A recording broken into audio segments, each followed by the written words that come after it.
Perkenalkan, nama saya Katri Rama dengan NIM 2312 25054. Perkenalkan, nama saya Ranti Melinda dengan NIM 2312040. Perkenalkan, saya Yurita Opina dengan NIM 231225086. Perkenalkan, nama saya Indah Agustina dengan NIM 22122410. Perkenalkan, nama saya Hengki dengan NIM 2312 25046. Baiklah, materi pertama akan disampaikan oleh saya sendiri, yaitu tentang terminologi kewirausahaan atau entrepreneurship. Beberapa tahun belakangan ini, topik entrepreneurship semakin populer. Dari sekian banyak, masih ada kekeliruan dalam memahami konsep yang mendasari entrepreneurship tersebut. Kebanyakan definisi yang ada menyebutkan bahwa entrepreneurship tidak lepas dari aktivitas-aktivitas entrepreneurial yang sesuai dengan persetujuan organisasi dan komitmen sumber daya untuk tujuan inovatif. Pada dasarnya, pokok tujuan entrepreneurship adalah mengembangkan semangat entrepreneurial dalam ikatan organisasi sekaligus menciptakan iklim guna tercapainya kesejahteraan. Baiklah, materi selanjutnya akan disampaikan oleh saudari Ranti Melinda. Baiklah, slide selanjutnya ialah saya akan menjelaskan tentang definisi kunci, yaitu 1. Entrepreneur atau seseorang yang entrepreneur yang bekerja di dalam organisasi yang sudah ada, muncul karena organisasi besar biasanya kurang fleksibel dan lambat berinovasi. Yang kedua, entrepreneurship, kebiasaan mengembangkan bisnis atau produk baru di dalam struktur organisasi yang ada menurut Stoner 1995. Yang ketiga, entrepreneur adalah orang yang berusaha mendirikan usaha baru atau organisasi baru dari nol. Yang selanjutnya, kebutuhan akan kewirausahaan dalam organisasi. Banyak perusahaan yang sadar pentingnya akan sifat kewirausahaan. Peter and Waterman, A Fashion of Excellence. Kenapa kebutuhan ini makin meningkat? 1. Persaingan ketat. Makin banyaknya pesaing yang punya keunggulan. Kedua, metode tradisional yang gagal, manajemen lama tidak dipercayai lagi, membuat hadapi perubahan yang cepat. Yang ketiga, SDM yang kabur. Banyak karyawan berpotensi memilih hengkang dan memilih jadi wirausaha sendiri. Yang selanjutnya, hambatan-hambatan yang terjadi, hambatan yang biasanya dialami entrepreneur di dalam perusahaan. 1. Birokrasi yang kaku, prosedur panjang bikin ide yang telat dieksekusi.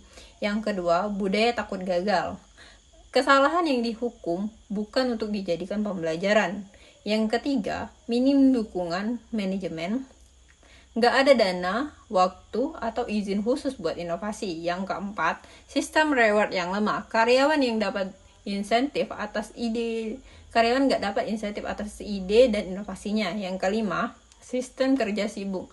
Nggak ada waktu luang untuk ngembangin ide atau riset terbaru. Baiklah, saya akan menjelaskan materi ketiga, yaitu ada hambatan-hambatan yang terjadi. Hambatan yang biasanya dialami oleh perusahaan adalah tidak efektifnya penerapan teknik tradisional, manajemen pada pengembangan suatu bidang baru.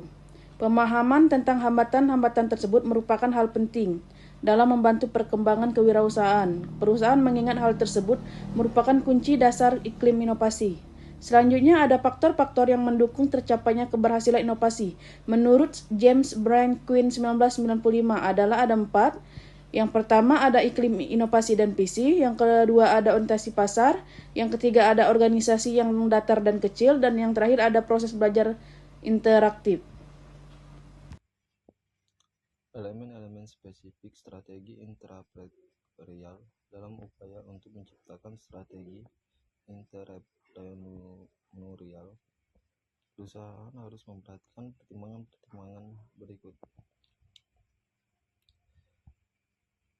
Perusahaan yang mempromosikan pertumbuhan pegawai akan dapat merekrut orang-orang yang memiliki kemampuan terbaik. Tantangan di era tahun 2000. Ini adalah pelatihan kembali para manajer untuk menjadi guru, pelatihan dan mentor. Orang-orang dengan kemampuan terbaiknya mencari perusahaan terbaik untuk menyediakan program bonus. Wewenang manajer akan digantikan oleh salah satu jaringan, dicirikan oleh koordinasi dan dukungan horizontal.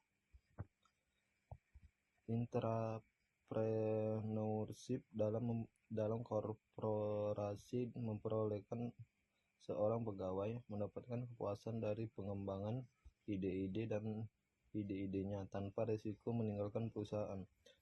Perusahaan besar mengambil pelajaran dari bisnis kecil dan belajar bagaimana bisa fleksibel mendorong inovasi serta membakar semangat pegawainya.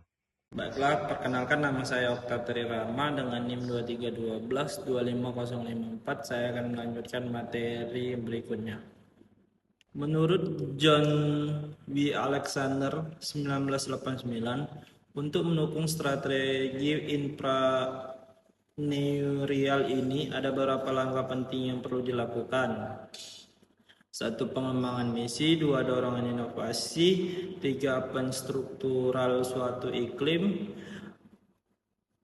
intrapreneurial dan pengembangan tim usaha. Ada satu cara bagi perusahaan untuk membagi iklim intrapreneurial, yaitu melalui program Entrepreneurship Training, program ITP.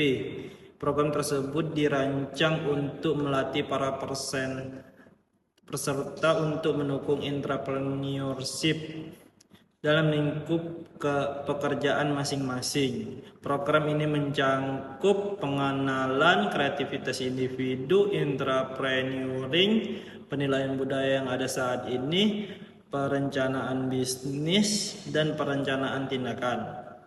Baiklah, materi selanjutnya yang terakhir yang akan dijelaskan oleh saya sendiri yaitu tentang penghapusan mitos tentang intrapreneur. Ada kesamaan ide fase antara intrapreneur menulari juga intrapreneur, yaitu yang pertama ada mitos, yaitu motivasi utama dari seseorang entrepreneur atau intrapreneur adalah keinginan untuk kemakmuran, karenanya uang adalah tujuan utama. Selanjutnya yaitu ada kenyataan. Kenyataannya yaitu motivasi utama dari entrepreneur atau intrapreneur adalah proses inovasi, kebebasan dan kemampuan adalah motivasi utama. Uang hanya sebuah alat dan simbol kesuksesan.